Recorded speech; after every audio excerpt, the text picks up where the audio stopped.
Hai family, kembali lagi dalam program Open the Door, obrolan penting seputar dunia rehabilitasi.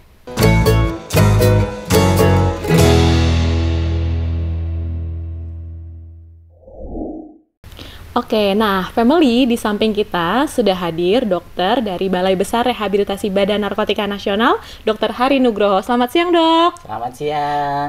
Dok, sekarang nih temanya terkait rokok dan juga penyalahgunaan narkotika. Ya. Nah, Dok, pertanyaan pertama nih, Dok. Kenapa sih seseorang itu, Dok, mudah untuk ketergantungan akan rokok? Ya, kita ketahui di dalam rokok itu terdapat banyak sekali zat gitu ya. Ada kira-kira 7.000 zat yang juga berbahaya, dan salah satu zat yang bikin kecanduan itu sebetulnya adalah nikotin. Nah, nikotin inilah yang sebenarnya bikin candu. Kemudian yang kedua adalah memang rokok itu kan gampang banget ya kita dapatkan ya, di mana-mana bisa kita dapatkan gitu ya, di warung, di supermarket, bahkan kita bisa dapat eceran kan satu-satu kan. Iya, Dok. Nah, faktor-faktor itu yang akhirnya mempengaruhi seseorang itu akan lebih mudah untuk terekspos terhadap nikotin dan akhirnya mengalami suatu kecanduan. Oke, baik, Dok. Oke, Dok, ini mitos atau fakta nggak? Fakta ya, Dok, ya, untuk di masyarakat di luar sana. Benar nggak sih, Dok, kalau rokok itu merupakan gerbang awal dari penyalahgunaan narkotika? Ya, ini memang salah satu hal yang sering diperdebatkan ya, tidak hanya oleh masyarakat ya, tetapi juga para ahli, bahwa merokok itu adalah gerbang terhadap pemakaian narkoba yang lain. Memang banyak yang kurang sependapat, tetapi sebetulnya ini adalah hal yang memang sudah banyak risetnya gitu ya. Ada beberapa riset yang menyatakan bahwa ada perubahan secara biomolekuler.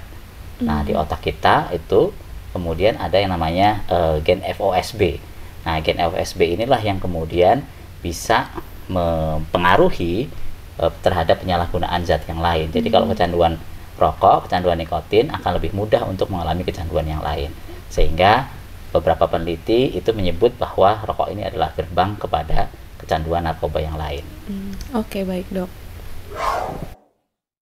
Oke, Dok, pertanyaan ketiga nih, Dok. Untuk program rehabilitasi sendiri nih, Dok, apakah perlu menggunakan rokok, Dok? Ya, ini jadi salah satu hal yang diperdebatkan ya. Banyak yang beranggapan bahwa kalau program rehab rokoknya di stop itu akan berpengaruh gitu, berpengaruh terhadap kemauan klien, motivasi klien. Padahal sebetulnya tidak demikian. Ketika si klien itu melakukan program rehabilitasi, kemudian klien itu kemudian berhenti merokok, maka ini justru akan menguntungkan buat klien. Beberapa studi menunjukkan bahwa mereka-mereka yang bisa berhenti merokok sekaligus bisa berhenti penggunaan narkobanya, dia akan lebih lama untuk mengalami relapse ya, kurang lebih bisa sampai 18 bulan dibandingkan mereka yang tidak berhenti merokok. Jadi ini adalah suatu keuntungan yang besar sebetulnya buat klien-klien di dalam dunia rehabilitasi seperti itu. Oke, Dok, pertanyaan terakhir nih, Dok. Apa manfaat dari berhentinya merokok dalam proses rehabilitasi, Dok? Nah, ini yang harus kita tahu ya. Jadi ketika seorang klien tadi ya masuk ke dalam tempat rehab, kemudian dia bisa berhenti merokok, maka akan banyak dapat keuntungan. Seperti yang tadi saya jelaskan bahwa dia akan lebih sustain ya, lebih lama untuk jatuh gitu, lebih lama untuk relapse. Yang kedua adalah ketika dia bisa berhenti merokok, ini secara kesehatan jiwa juga akan lebih terkendali. Jadi ketika mereka bisa berhenti merokok tadi ya, angka kecemasan, angka depresinya itu bisa jauh lebih berkurang dari hasil riset-riset yang sudah banyak dipublikasikan.